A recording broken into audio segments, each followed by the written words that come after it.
नमस्कार बच्चों। आज हम पढ़ने जा रहे हैं खान पान की बदलती तस्वीर। यह पाठ प्रयाग शुक्ल ने लिखा है। बच्चों, इस पाठ के माध्यम से हमें ये बताने की कोशिश की गई है कि हमारे यहाँ किस प्रकार का खाना बनता है, किस प्रकार का हम खाना खाते हैं, खाने की हमारी संस्कृति कैसी है और किस तरह से पिछले कुछ वर्षों में हमारे खाने पीने की संस्कृति में बदलाव आया है और इस बदलाव के कारण हमारे समाज पर इसका क्या असर हो रहा है, इससे हमें कौन से लाभ हुए हैं, कौन सी हानियां हुई हैं, इसके बारे में भी हम इस पाठ में चर्चा करेंगे। तो सबसे पहले बच्चों हम बात करते हैं कि हम पहले सोचें कि जो अलग अलग प्रदेश के बच्चे हैं सब अपने अपने अपने हिसाब से सोचें कि उनके यहाँ का जो मूल खाना है, जो विशेष खाना है, वो कौन सा है। और ये सोचने के बाद आप देखिए कि आपके यहाँ जो खाना बनता है वो कैसा है। क्या वो पूरी तरह से वही खाना है जो आपके यहाँ तो हमेशा से खाया जाता रहा है, या आपने उस खाने में कुछ बदलाव किए हैं, कुछ और चीज़ें उसमें शामिल हो गई हैं। अगर आप देखेंगे तो पाएंगे बच्चों कि जिस प्रदेश के आप रहने वाले हैं वहाँ का जो विशेष खाना है उसके अलावा भी आपके खाने में बहुत सारी चीज़ें शामिल हो चुकी हैं। कुछ तो ऐसी चीज़ें भी होंगी जिनके बारे में शायद आपको अच्छे से पता भी नहीं होगा कि वो आपके यहाँ का जो खाना है उसमें शामिल हैं भी कि नहीं। उदाहरण के तौर पर देखिए, आप मान लीजिए आप हरियाणा के रहने वाले हैं, तो हरियाणा या राजस्थान यहाँ के अगर आप रहने वाले हैं तो मूल खाना क्या है हमारा? बाजरा और गेहूं की रोटी है, दाल है, सब्जी जो यहाँ हमारे यहाँ उपलब्ध होती हैं वो हैं, हलवा है, खीर है, यही है। लेकिन आप देखोगे बच्चों कि आप दही बड़ा बड़े शौक से खाते हैं जो कि पंजाबी खाना है। आप छोले भटूरे बड़े शौक से खाते हैं जो पंजाबी खाना है। आपको इडली, डोसा, वड़ा, सांभर ये अच्छा लगता है, आपके घर में बनता है, लेकिन ये तो दक्षिण भारत का खाना है। तो इसी प्रकार बच्चों हमारे खाने में अलग अलग प्रदेशों की बहुत सारी चीज़ें सम्मिलित हो गई हैं। उसी के बारे में बच्चों आज बात करते हैं हम। पिछले 10-15 वर्षों में हमारी खान पान की संस्कृति में एक बड़ा बदलाव आया है। इडली, डोसा, वड़ा, सांभर, रसम अब केवल दक्षिण भारत तक सीमित नहीं है, ये उत्तर भारत के भी हर शहर में उपलब्ध है। और अब तो उत्तर भारत की ढाबा संस्कृति लगभग पूरे देश में फैल चुकी है। ढाबा समझते हो ना बच्चों, सड़क किनारे जो छोटे होटल होते हैं वो ढाबे हैं। हालांकि अब तो ये ढाबे भी किसी बड़े रेस्टोरेंट की तरह से ही बन गए हैं, बहुत सारे ढाबे आपको मिलेंगे। और ये ढाबा की जो संस्कृति है वो उत्तर भारत की, लेकिन ये पूरे देश में फैल चुकी है। अब आप कहीं भी हों, उत्तर भारतीय रोटी, दाल, साग आपको मिल ही जाएंगे। फास्ट फूड, तुरंत भोजन का चलन भी बड़े शहरों में खूब बड़ा है। इस फास्ट फूड में बर्गर, नूडल्स जैसी कई चीज़ें शामिल हैं। एक ज़माने में कुछ ही लोगों तक सीमित चाइनीज़ नूडल्स अब संभवतः किसी के लिए अजनबी नहीं रहे। जो नूडल्स आपके यहाँ बनती हैं बच्चों, मैगी, 2 मिनट्स नूडल जिनको आप बोलते हो, या पहले मैगी के नाम से ज़्यादा प्रसिद्ध हुई थी, अब तो कई तरह की आती हैं। तो बच्चों ये नूडल्स जो हैं ये हमारे खाने का हिस्सा नहीं है, ये चाइनीज़ है, लेकिन हम इसे खाते हैं। इसी तरह से बर्गर वगैरह है, ये भी हमारे खाने का नहीं है। पिज़्ज़ा हमारे खाने का नहीं है। ये अलग अलग सिर्फ प्रदेश नहीं, विदेशों से भी बहुत सारी खाने की चीज़ें हैं जो हमारे भोजन में शामिल हो चुकी हैं। 2 मिनट्स नूडल्स के पैकेट बंद रूप से तो कम से कम बच्चे बूढ़े सभी परिचित हो चुके हैं। इसी तरह नमकीन के कई स्थानीय प्रकार अभी तक भले मौजूद हों, लेकिन आलू चिप्स के कई विज्ञापित रूप तेजी से घर घर में अपनी जगह बनाते जा रहे हैं। गुजराती ढोकला गाठिया भी अब देश के कई हिस्सों में स्वाद लेकर खाए जाते हैं। और बंगाली मिठाइयों की केवल रस भरी चर्चा ही नहीं होती, वे कई शहरों में पहले की तुलना में अधिक उपलब्ध हैं। यदि स्थानीय व्यंजनों के साथ ही अब अन्य प्रदेशों के व्यंजन पकवान भी प्रायः हर क्षेत्र में मिलते हैं और मध्यम वर्गीय जीवन में भोजन विविधता अपनी जगह बना चुकी है। अब बच्चों, हमें किसी खास प्रदेश का खाना खाने के लिए वहीं जाने की आवश्यकता नहीं है। वो भोजन आज हमें हर जगह उपलब्ध है। भोजन के मामले में स्थानीयता, स्थानीय व्यंजन यानी बेटा किसी खास जगह पर पाई जाने वाली चीज़ें, किसी विशेष स्थान की जो चीज़ है वो वहाँ की स्थानीय चीज़ होती है। लेकिन व्यंजन पकवान है, खाने हैं। तो आज स्थानीयता नाम की चीज़ ज़्यादा नहीं रही है। आपको पूरे देश में किसी भी प्रदेश का जो प्रसिद्ध भोजन है, जो प्रसिद्ध वहाँ के व्यंजन हैं, वो आपको मिल जाते हैं। कुछ चीज़ें और भी हुई हैं। मसलन अंग्रेज़ी राज तक जो ब्रेड केवल साहबी ठिकानों तक सीमित थी, वह कस्बों तक पहुँच चुकी है और नाश्ते के रूप में लाखों करोड़ों भारतीय घरों में सेंकी तली जा रही है। खान पान की इस बदली हुई संस्कृति से सबसे अधिक प्रभावित नई पीढ़ी हुई है, जो पहले के स्थानीय व्यंजनों के बारे में बहुत कम जानती है, पर कई नए व्यंजनों के बारे में बहुत कुछ जानती है। इसमें आप देखें, जैसे आपसे मैंने अभी पूछा कि आप अपने प्रदेश के या आपके यहाँ के जो मुख्य व्यंजन हैं उनके बारे में जानें कि आपके यहाँ का मुख्य खाना क्या है, मुख्य व्यंजन क्या है। आप में से बहुत सारे बच्चे ऐसे होंगे जिनको शायद पता ही नहीं है अच्छे से कि उनके यहाँ के जो विशेष व्यंजन हैं वो क्या है। यही बात इसमें भी कही गई है कि बहुत सारे ऐसे व्यंजन हैं जिनके बारे में नई पीढ़ी नहीं जानती। वो पुराने अपने व्यंजनों के बारे में नहीं, जहाँ नई नई चीज़ों के बारे में उनको पता है, क्योंकि उनके खाने में अब नए नए व्यंजन जो हैं वो शामिल हो गए हैं। स्थानीय व्यंजन भी तो अब घटकर कुछ ही चीज़ों तक सीमित रह गए हैं। बम्बई की पाव भाजी और दिल्ली के छोले कुलचों की दुनिया पहले की दुनिया तुलना में बड़ी ज़रूर है, पर अन्य स्थानीय व्यंजनों की दुनिया में छोटी हुई है। जानकार ये भी बताते हैं कि मथुरा के पेड़ों और आगरा के पेठे नमकीन में अब वह बात कहाँ रही, यानी जो चीज़ें बची भी हुई हैं उनकी गुणवत्ता में फ़र्क पड़ा है।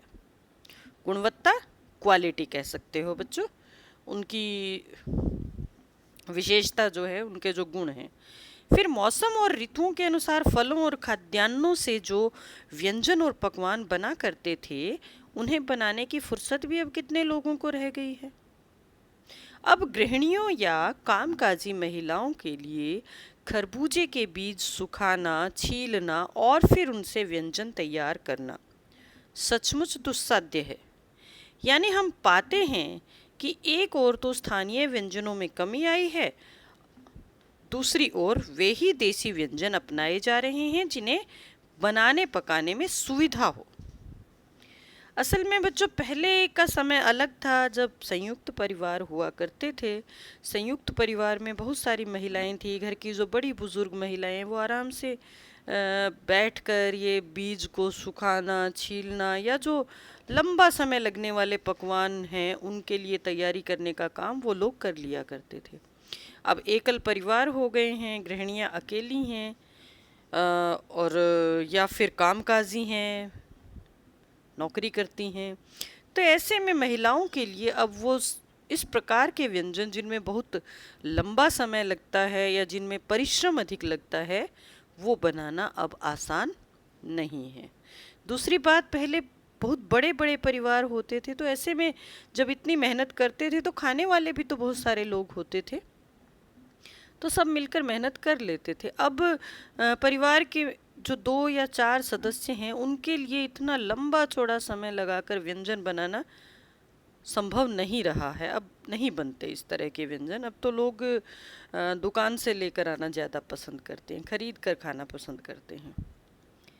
और उन्होंने बताया है, ये बात भी कही है लेखक ने कि स्थानीय व्यंजन कम तो हुए ही हैं, इसके साथ साथ ऐसे व्यंजन ज़्यादा अपनाए जा रहे हैं जो आसानी से बन जाएं, जल्दी बने। जो जटिल प्रक्रियाओं वाली चीज़ें तो कभी कभार व्यंजन पुस्तिकाओं के आधार पर तैयार की जाती है।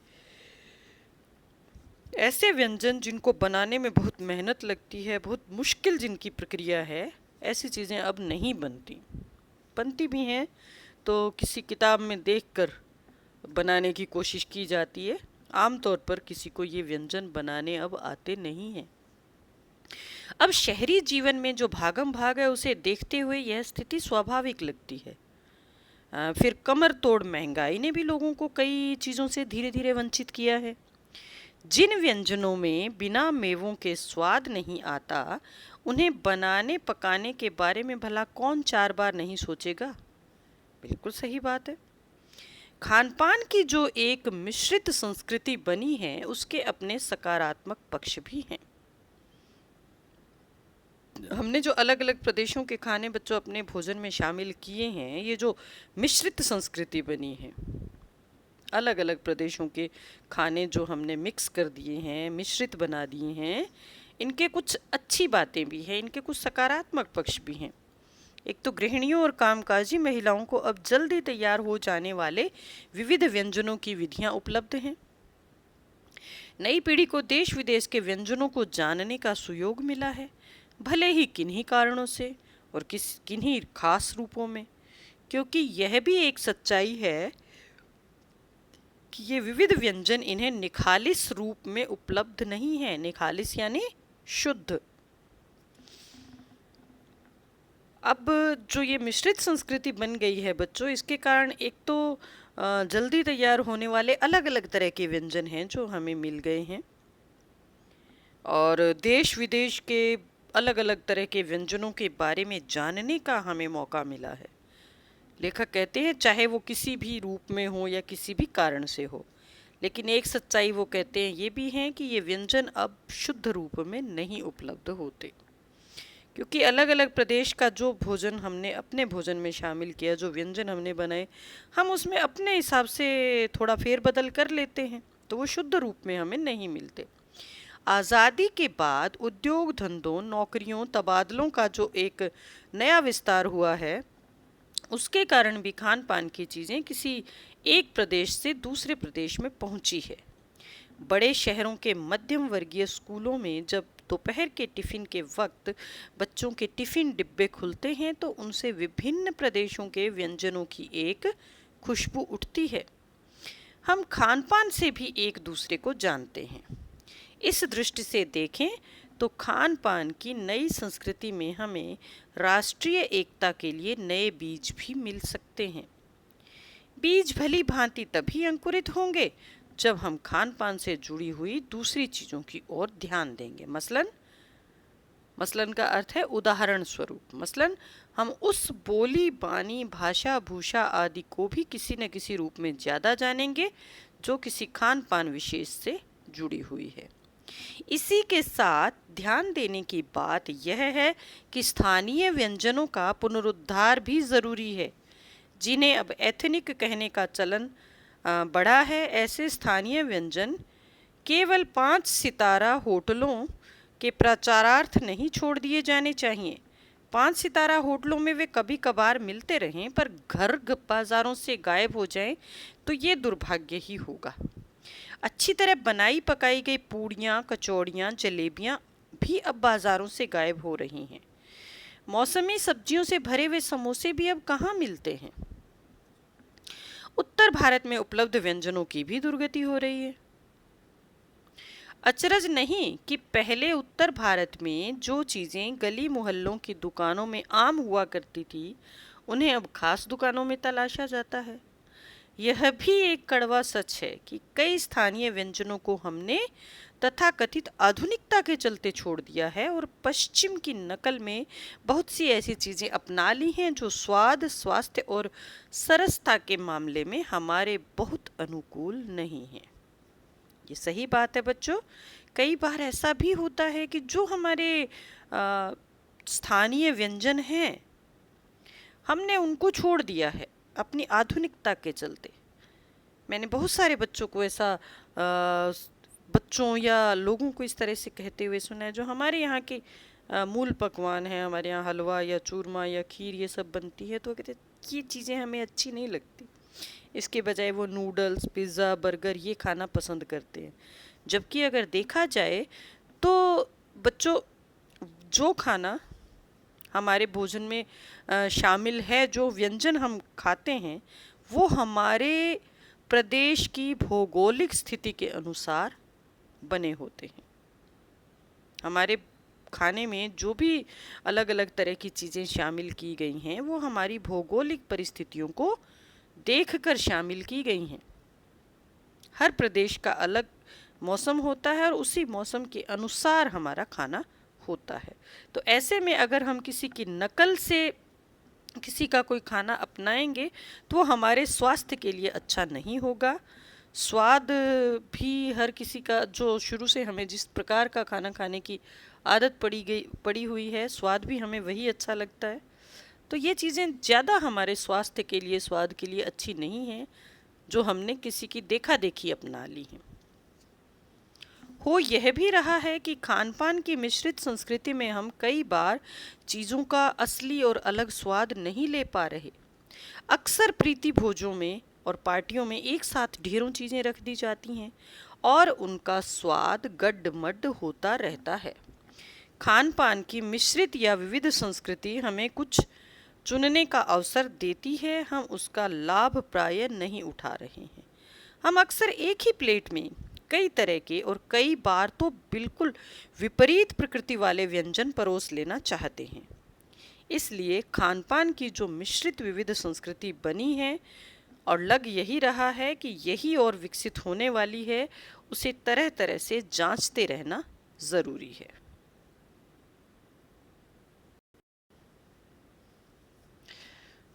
तो बच्चों, ये सही बात है कि खान पान की मिश्रित संस्कृति के कारण आज जो हमारा भोजन है वो काफ़ी विविधतापूर्ण तो हो गया है, लेकिन कई बार हमें पता ही नहीं होता, हम अलग अलग प्रकृति वाले व्यंजन एक साथ खा लेते हैं। आयुर्वेद में या हमारे यहाँ ये कहा गया है कि कुछ चीज़ें ऐसी हैं जो एक साथ खाने की नहीं होती। अगर हम उनको साथ में खाते हैं तो वो हमारे स्वास्थ्य के लिए अच्छी नहीं होती, बल्कि उनका विपरीत असर हमारे स्वास्थ्य पर पड़ता है। लेकिन हम लोग ऐसा कर लेते हैं। लेखक यही कहना चाहते हैं कि ये जो संस्कृति बनी है हमारी नई मिश्रित संस्कृति, जिसमें हमने अलग अलग प्रदेशों का, अलग अलग जगहों का खाना अपने भोजन में शामिल कर लिया है, उसको समय समय पर जांचना भी ज़रूरी है। अलग अलग तरीके से उसको जांचना भी ज़रूरी है कि वो हमारे स्वास्थ्य के लिए अच्छा है या फिर वो हमारे स्वास्थ्य को नुकसान पहुंचा रहा है। इस बात का ध्यान रखना आवश्यक है। तो बच्चों, ये था हमारा पाठ खान पान की बदलती तस्वीर। किस प्रकार से हमारे खान पान की तस्वीर बदल रही है, इसके बारे में लेखक ने बहुत ही अच्छे ढंग से हमें बताया। अब हम इसके प्रश्न देखते हैं। पहला प्रश्न, खान पान की मिश्रित संस्कृति से लेखक का क्या मतलब है? अपने घर के उदाहरण देकर इसकी व्याख्या करें। हमने शुरुआत में जिक्र किया था बच्चों, खान पान की मिश्रित संस्कृति का अर्थ है कि अलग अलग स्थानों के भोजन को हम अपने भोजन में सम्मिलित कर लें। ये खान पान की मिश्रित संस्कृति है। अगर घर का उदाहरण देने की बात है तो मैं आपसे कहूँगी, आप जिस भी प्रदेश के रहने वाले हैं वहाँ का स्थानीय भोजन क्या है, आप पहले उसके बारे में बताइए, और उस स्थानीय भोजन के अलावा आपके भोजन में और कौन कौन सी चीज़ें शामिल हैं, उनके उदाहरण से आप इसको बता सकते हैं। जैसे मैं आपको एक हरियाणा के बच्चे के उदाहरण से बता देती हूँ। किस प्रकार से आप लिखोगे आपको अंदाज़ा हो जाएगा कि जिस प्रकार से एक हरियाणा का रहने वाला जो बच्चा है उसका खाना जो है दूध है, दही है, हलवा है, खीर है, बाजरा या गेहूं की रोटी है, चटनी है, यही सब चीज़ें हैं जो उसके भोजन में, जो उसका स्थानीय भोजन है। लेकिन इसके अलावा उसके घर में दक्षिण भारत का इडली या डोसा भी बनता है, या पंजाब का दही बड़ा या छोले भटूरे बनते हैं, या उत्तर प्रदेश की गुजिया बनती है, या मुंबई की पाव भाजी बनती है, या गुजरात का ढोकला बनता है। ये सब चीज़ें जो उनके भोजन में शामिल हो गई हैं अलग अलग प्रदेशों की, यही खान पान की मिश्रित संस्कृति है। दूसरा प्रश्न, खान पान में बदलाव के कौन से फायदे हैं और फिर लेखक इस बदलाव को लेकर चिंतित क्यों है? खान पान में जो बदलाव आए हैं उनके कई फायदे हैं। एक तो एक प्रदेश की जो संस्कृति है वो दूसरी संस्कृति से मिल रही है, दूसरे प्रदेश से मिल रही है, इससे राष्ट्रीय एकता को बढ़ावा मिलेगा। जो कामकाजी महिलाएं हैं या गृहिणियां हैं उनको जल्दी तैयार होने वाले विविध प्रकार के व्यंजनों की विधियां मिल जाएंगी। बच्चों या बड़ों को अपना मनचाहा भोजन, अलग अलग प्रकृति का भोजन उनको खाने को मिलेगा, भोजन में वैरायटी होगी। देश विदेश के व्यंजनों के बारे में हमें जानकारी प्राप्त होगी और स्वाद, स्वास्थ्य या फिर सरसता के आधार पर हम अपने भोजन का चयन भी कर सकेंगे। हमारे पास चुनने के लिए ज़्यादा विकल्प होंगे कि हमें क्या खाना है। ये सब फायदे हमें होंगे, लेकिन लेखक इसके बावजूद इस बदलाव को लेकर चिंतित है। इसके पीछे कुछ जो मुख्य कारण हैं वो ये हैं। एक तो इसके चलते जो स्थानीय व्यंजन थे उनका चलन कम हो गया है और धीरे धीरे ये व्यंजन लुप्त हो रहे हैं, गायब हो रहे हैं। पुराने लोग फिर भी इन व्यंजनों के बारे में कुछ जानते हैं, लेकिन जो नई पीढ़ी है वो तो इन व्यंजनों के बारे में जानती तक नहीं है। एक, खाद्य पदार्थों की शुद्धता कम हो रही है और जो हमारे व्यंजन हैं उनका स्वरूप भी बदलता जा रहा है। हमने दूसरे व्यंजनों को मिलाकर उनका जो मूल रूप था उसको समाप्त कर दिया है, उसको खत्म कर दिया है। इसी बात को लेकर लेखक चिंतित है। तीसरा प्रश्न, खान पान के मामले में स्थानीयता का क्या अर्थ है? बच्चों, स्थानीयता का अर्थ होता है किसी विशेष स्थान की जो खाने पीने की विशेष चीज़ हो, उसे कहते हैं। जैसे, और जिसका प्रचलन हो, वैसे दूर दूर तक लोग जिसके बारे में जानते हों। जैसे हमारे यहाँ बात की जाती है, अगर हम भुजिया की बात करें तो बीकानेर का भुजिया है, मुंबई के पाव भाजी है, दिल्ली के छोले कुलचे हैं, मथुरा के पेड़े हैं, आगरा का पेठा है, या बंगाल के रसगुल्ले हैं। ये सारी चीज़ें वहाँ की प्रसिद्ध चीज़ें हैं। लेकिन आजकल ये चीज़ें जो हैं इनका स्थानीय महत्व नहीं रहा है। आज ये सब प्रकार के जो व्यंजन हैं या सब प्रकार की जो खाद्य वस्तुएं हैं ये हमें अपने देश में कहीं भी मिल जाती हैं। अगला प्रश्न बच्चों, घर से बातचीत करके पता कीजिए कि आपके घर में क्या चीज़ें पकती हैं और क्या चीज़ें बनी बनाई बाज़ार से आती हैं। इनमें से बाज़ार से आने वाली कौन सी चीज़ें आपके माँ पिताजी के बचपन में घर में बनती थीं? यहाँ खाने, पकाने और स्वाद से संबंधित कुछ शब्द दिए गए हैं। इन्हें ध्यान से देखिए और इनका वर्गीकरण कीजिए। अब देखिए बेटा, दो आपको दिखाई गई हैं, दो टेबल बनी हुई हैं। पहले ऊपर जो बॉक्स है उसमें कुछ शब्द दिए गए हैं और नीचे एक पहला जो है कॉलम हमारा वो है भोजन, फिर उसको कैसे पकाया और फिर उसका स्वाद कैसा है। तो अब आप इसमें से देखो बेटा, जो भोजन के नाम हैं वो हम इस तरफ को लेंगे। जैसे अगर देखें हम, उबालना, तलना, भूनना, सेकना, ये तो सारा पकाने का तरीका हो गया। दाल, सबसे पहले आप दाल लिखिए, कैसे पकाया, उबाल कर, और स्वाद कैसा होता है, नमकीन होता है। उसके बाद में भात, भात कैसे बनता है, उबाल कर, और स्वाद, स्वाद हम मीठा और नमकीन दोनों तरह का चावल खाते हैं। इसके बाद है बेटा रोटी, रोटी सेकना, सेक कर बनती है, नमकीन भी होती है, मीठी भी होती है। फिर पापड़ है, पापड़ को कैसे पकाएंगे, भूनना, और स्वाद नमकीन। कुछ लोग तलते भी हैं पापड़ को, भूनना और तलना दोनों लिख सकते हो। आलू, आलू उबाल कर बनता है, मीठा और नमकीन दोनों तरह का। इसमें भी आप साथ में उबालना और तलना दोनों लिख सकते हो, तल कर भी आलू को हम खाते हैं। और फिर है बैंगन, बैंगन को हम तलते भी हैं, भूनते भी हैं, और स्वाद थोड़ा कसैला होता है। अब इसके बाद है छोंक, चावल, कढ़ी। इन शब्दों में क्या अंतर है और इनको बनाने के तरीके विभिन्न प्रांतों में अलग अलग है, पता करें आपके प्रांत में इन्हें कैसे बनाया जाता है। छोंक जो है बच्चों, ये किसी भी सब्जी में, दाल में, किसी चीज़ में हम लगाते हैं, अक्सर प्याज, टमाटर, जीरा इत्यादि मसालों के साथ लगता है। चावल अलग अलग कई तरीके हैं। छोंक कैसे बनता है ये आप अपने घर में पता करेंगे, क्योंकि हमारे कक्षा में चूँकि सब प्रांतों के विद्यार्थी हैं, तो अपने घर में अपनी मम्मी से पता करें कि आपके यहाँ जो छोंक है वो कैसे लगाया जाता है।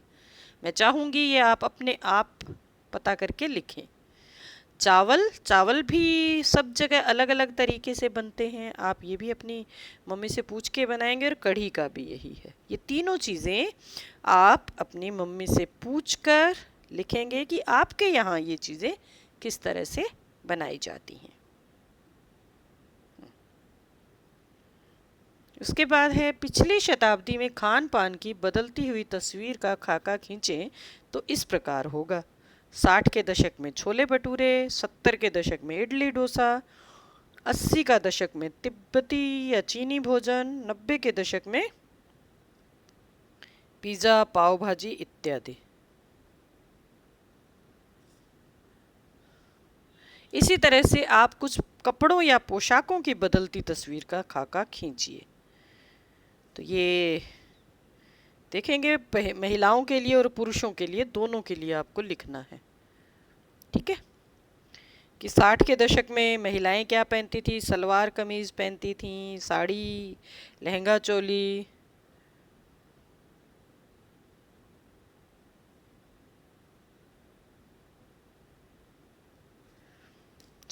लड़के क्या पहनते थे, पुरुष वर्ग के जो लोग, पेंट कमीज, कुर्ता पायजामा।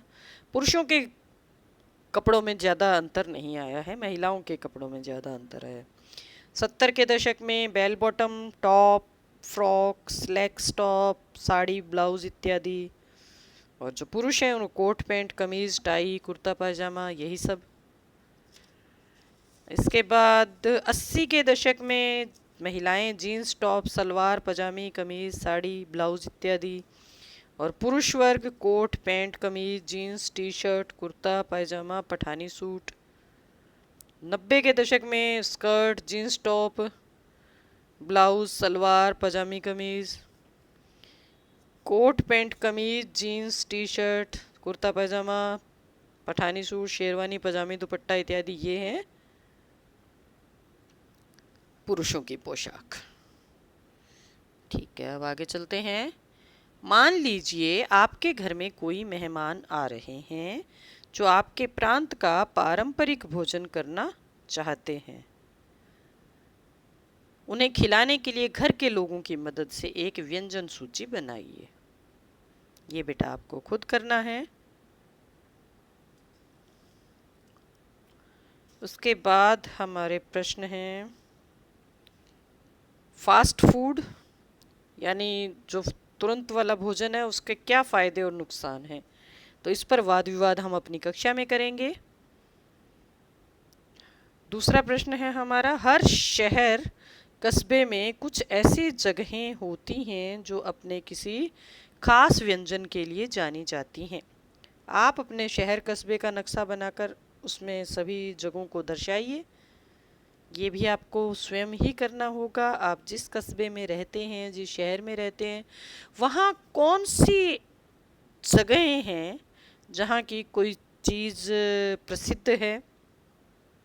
अलग अलग कुछ जगह होंगी, कहीं का छोला भटूरा प्रसिद्ध होगा तो कहीं का डोसा प्रसिद्ध होगा। जो भी है वो आपको लिखना है।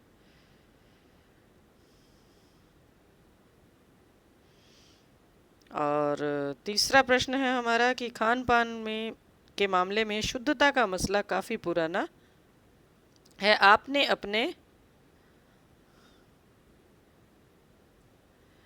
अनुभव के आधार पर इस तरह की मिलावट को देखा है, तो इसके बारे में हमें चर्चा करनी है बच्चों कि खान पान में मिलावट होने पर किस प्रकार के नुकसान होते हैं। खान पान में बहुत तरह की मिलावट हम देखते हैं। शुद्धता होनी बहुत ही ज़रूरी है, क्योंकि अशुद्धता से बहुत सारी बीमारियां होती हैं। हल्दी, काली मिर्च ऐसी चीज़ें हैं जिनमें अक्सर मिलावट हमें देखने को मिलती है। काली मिर्च में अक्सर पपीते के बीज मिला दिए जाते हैं, या हल्दी में पीली मिट्टी मिला दी जाती है। ईंट के सॉरी लाल मिर्च में ईंट का चूरा मिला दिया जाता है। और तो और सब्जियों में हम देखते हैं कि इंजेक्शन लगाकर घिया और इन सब्जियों को बड़ा कर दिया जाता है। तो इस प्रकार से मिलावट वाली जो चीज़ें होती हैं वो हमारे शरीर को बहुत नुकसान करती हैं। गलत खाद डाल दी जाए, या फिर खाद में गलत चीज़ें डाल दी जाएं अपने स्वार्थ के लिए। कई बार ऐसा होता है कि लोग मिलावट करते हैं, लेकिन इनकी वजह से हमारे शरीर की सही क्या कहो वृद्धि नहीं हो पाती, या वास्तव में हमारे स्वास्थ्य को जो फ़ायदा होना चाहिए इन चीज़ों को खाने से वो नहीं हो पाता है। तो ये ठीक बात नहीं है। खान पान शब्द खान और पान दो शब्दों को जोड़कर बना है। खान पान शब्द में और छिपा हुआ है। जिन शब्दों के योग में और अथवा या जैसे योजक शब्द छिपे हों उन्हें द्वंद्व समास कहते हैं। नीचे द्वंद्व के कुछ उदाहरण दिए गए हैं, इनका वाक्यों में प्रयोग कीजिए।